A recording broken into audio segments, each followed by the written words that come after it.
তোমরা প্রত্যেকেই জানো গতকাল প্রচুর ঝড় বৃষ্টি হয়েছে ভোর রাত থেকে।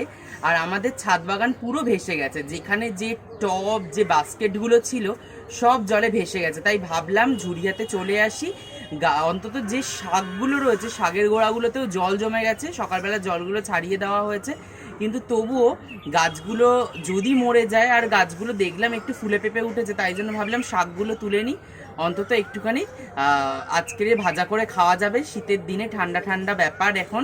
তো চলো আজকের সেই ভিডিওই তোমাদের সঙ্গে আজকের শেয়ার করব। এই দেখো এখানে আমার শাক পুরো ভরে গেছে, এর নিচেই জলগুলো জমেছিল, আমি সেইগুলো আর কি তখন তুলে সকালবেলা ফেলে দেওয়া হয়েছে, কিন্তু তবুও ভাবলাম তুলে নিলে অন্তত বাড়বে। এইখানে আর এই জায়গায় দেখো শাক রয়েছে, কত ভরপুর শাক হয়েছে। এইখানটায় দেখছো এই যে জল জমে গেছে। যাই হোক, এর মধ্যে দিয়ে যতটুকু এইগুলোকে তুলে নেওয়া যায় সেইটাই আজকের তোমরা দেখতে পাবে আমাদের এই ভিডিওতে।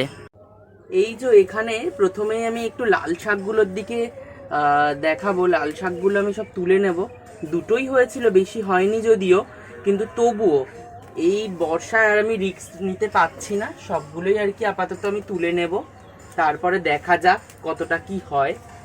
কেননা এই শাকগুলো থাকলে আবার ছোট শাকগুলো বাড়বে না, তাই জন্যই বড় শাকগুলো তুলে নেওয়া।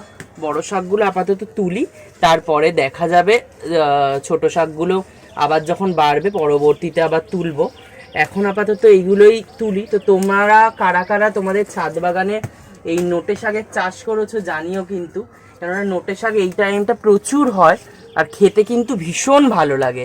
নোটে শাকটা কিন্তু একটা অনবদ্য শাক, আর শাক ভাত জিনিসটাই বাঙালির জীবনে একটা অন্যতর খাবার, আমরা কম বেশি প্রত্যেকেই খেয়ে থাকি। এই নোটে শাক কিন্তু প্রাণের শাক একটা, এই শাকটা না খেলে তোমরা অনেক কিছুই মিস করে যাবে। আর এটার কিন্তু অনেকটা পুষ্টিগুণও রয়েছে, যেহেতু একদম সবুজ শাক তোমরা জানো, আর সবুজ জিনিস মানেই শরীরের জন্য ভীষণ উপকারী। এখানে এই একটা বাস্কেট রয়েছে, এই বাস্কেটের আগে শাক একবার তুলেছিলাম, তোমাদের প্রত্যেকের সঙ্গে শেয়ার করেছিলাম।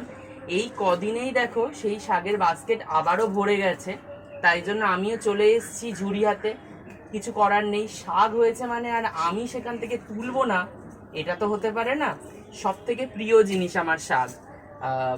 অন্য কোনো মাছ মাংস ডিম পাতে থাকুক না থাকুক, একটা যদি শাক পাতে থাকে না, মানে এর থেকে অমৃত জিনিস আর কিছু হয় না। আমি তো ভীষণ ভালোবাসি।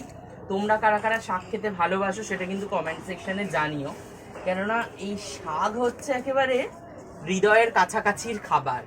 এই খাবার খাওয়া মানে হচ্ছে মন প্রাণ হৃদয় তিনটে জিনিসই একসঙ্গে কিন্তু ভরে যায়, আমি বলতে পারি। তার কারণ এই আমরা কি করি, রোগ ব্যাধি যতক্ষণ না হয় ততক্ষণ কিন্তু এই সমস্ত শাক সবজি এইগুলো খাই না, ফল মূল এগুলো মোটে খাই না। আমরা কি করে চলি, আমরা মাছ মাংস ডিম এইসবের দিকে ঝুঁকি, কিন্তু যখনই রোগ হবে ডাক্তার বলবে তারপর থেকে খাওয়া শুরু করি। কি দরকার বাবা, আগে থেকেই খেলে হয়। তাই আমি আমার ছাদ বাগানে তো বসিয়েই ফেলেছি, আগে থেকেই আমি খাবো।